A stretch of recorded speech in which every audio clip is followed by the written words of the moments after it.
in Santiago de Cuba, in the very southeastern corner of Cuba, with Anna Pertierra, an anthropologist who's worked here for more than 10 years on a range of issues.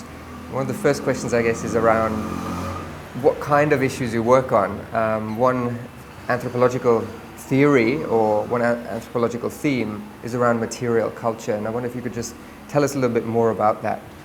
Sure. I've always been interested in my work in understanding how people use things, how people use material objects in their everyday lives. And material culture studies is a broad camp of not only anthropologists but a lot of different kinds of researchers who like to think about the relationships that people have to objects. And the way that I do that in my own work is to talk to people in Cuba about the objects that they have, especially in their houses, and how they came to have those objects and why those objects are important to them or useful to them. And so we have a lot of interesting conversations. What I find is that Cubans love to talk about the stuff that they have, and they also love to talk about the stuff that they wish they had. So apart from anything else, for me as an anthropologist, it's a really engaging and pleasant way to talk to people about things that they're interested in. I think anthropologists, through their methods of participant observation and through really building relationships with the people that they work with and talking to them about all sorts of wide ranges of things, I think they bring a kind of, it's a great way, doing that kind of work is a great way to explain what objects mean to people. Now, not everybody is interested in that, but for people who want to understand really what the human experience is like, and especially what the human experience is like in relation to things, to material things, then I think the methods that we use as anthropologists to really get a broad-ranging understanding of how people do things in their everyday lives is really valuable. But I was going to ask you one question about your interest in things. Most anthropologists work with people, and you work with people too, but you want to understand things and the relationships people have with things. Where does that interest in stuff and things come from? Well, I think I was always interested in things, but my particular work in Cuba screened out to take this sort of approach. And so I hadn't, when I first came to Cuba doing my PhD research, I hadn't expected my focus on material culture to be as strong as it was. Actually, in the specific context of Cuba, one of the things I've studied and taught to people about a lot is how the absence of certain things, or the difficulty that it takes for people to acquire certain things, becomes a really important part of their lives. And so in having everyday conversations, whereas in some places a small talk might be about the weather, in Cuba one of the main areas of small talk is about how hard it is to acquire certain kinds of things. And sometimes they're very simple sounding things. Right now at the moment in Santiago de Cuba it's really hard to buy toilet paper. In the shops there's almost no toilet paper. And the conversations about how hard it is to buy toilet paper could be exactly the kind of conversation you have with somebody that you run into on the street or somebody that you're chatting to on the phone. What are some of the things that are currently not readily available? Well, there are some things that come and go from the shops but are always hard to get a hold of. And a really good example of items that people see as everyday necessities but that can be hard to get a hold of are things like toothbrushes, toothpaste and soap.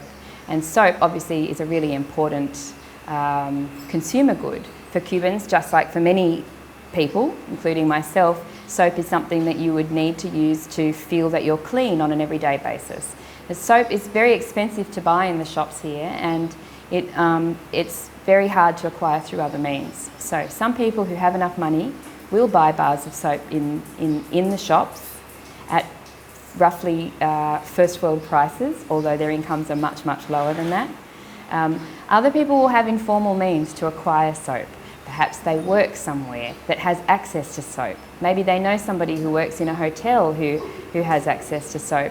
And then those sorts of sources of soap might get resold or gifted to people within networks in the informal economy.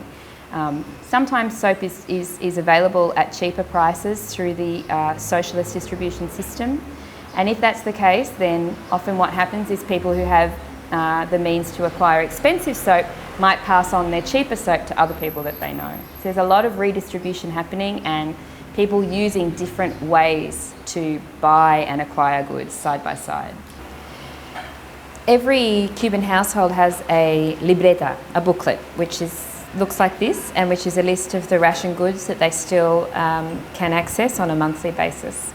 So this is what it looks like on the front, but then inside we have a list of the different kinds of products that they might receive in any given month.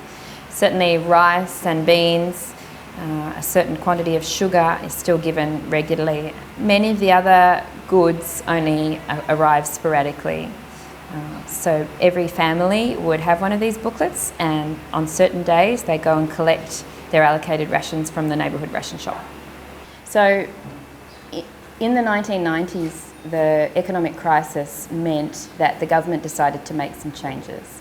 And there were categories of shops that had previously been restricted to diplomats and certain particular people, where consumer goods were available of a higher quality but at a much higher price than in the local currency shops. Those shops in Cuba are often called La Shopping, which is a Spanish version of the word shopping.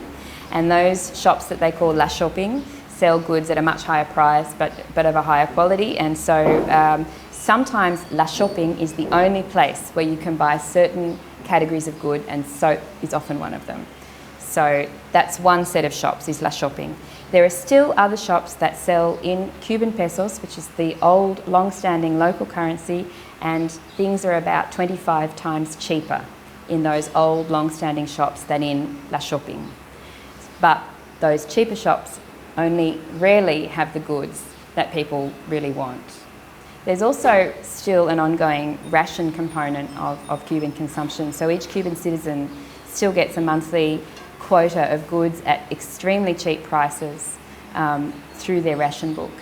And although previously those rations could form the majority of somebody's food and basic household goods, for more than 20 years now, it's only formed a small part of what people need to get ahead or to just get by. So for food and drink, the rations might supply half the month's basics. And for soap, sometimes there might be things like soap or toothpaste, and sometimes they don't come through on those rations. So on the off months, you have to find other ways to acquire those goods.